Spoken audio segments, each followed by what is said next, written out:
1 km, 1 heure, c'est inadmissible.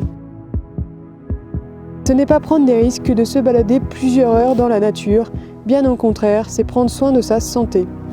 Le besoin de nature, c'est le besoin de s'oxygéner, de faire travailler son cardio, de faire le plein de vitamine D, de garder la forme et le moral, d'avoir des moments de réflexion vis-à-vis de soi et des autres, de prendre conscience du dérèglement climatique et de la protection de la nature. Être considéré comme un délinquant et être verbalisé parce qu'on use de notre droit à la nature, c'est bafouer les valeurs fondamentales de notre démocratie et au passage, remettre en cause la 5e République. Liberté.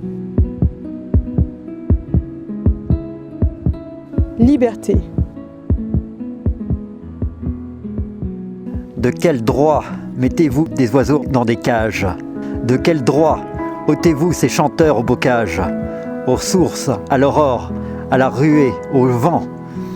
De quel droit volez-vous la vie à ces vivants? Liberté. Sur mes cahiers d'écolier, sur mon pupitre et les arbres, sur le sable, sur la neige, j'écris ton nom. Liberté. J'ai vraiment besoin de ces escapades pour mon bien-être. Les montagnes et les forêts de l'Isère nous appellent. Une balade en pleine nature est une manière ultra efficace pour se ressourcer et se connecter à la nature. La règle d'1 km 1 heure crée des inégalités par rapport à l'endroit où on habite. Un quartier bétonné en centre-ville est plus dur à vivre qu'un endroit à la campagne où on accède à la nature dans la limite d'1 kilomètre. Seul ou à deux, en respectant les règles de distanciation, nous sommes assez grands et responsables pour savoir ce qu'on a à faire.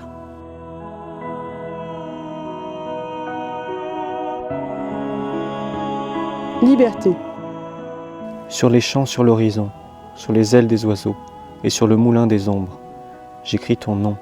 Sur chaque bouffée d'aurore, sur la mer, sur les bateaux, sur la montagne démente, j'écris ton nom. Et par le pouvoir d'un mot, je recommence ma vie. Je suis né pour te connaître, pour te nommer. Liberté.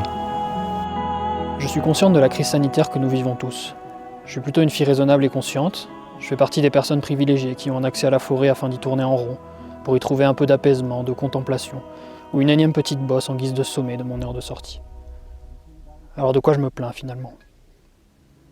Combien de temps cela va encore durer?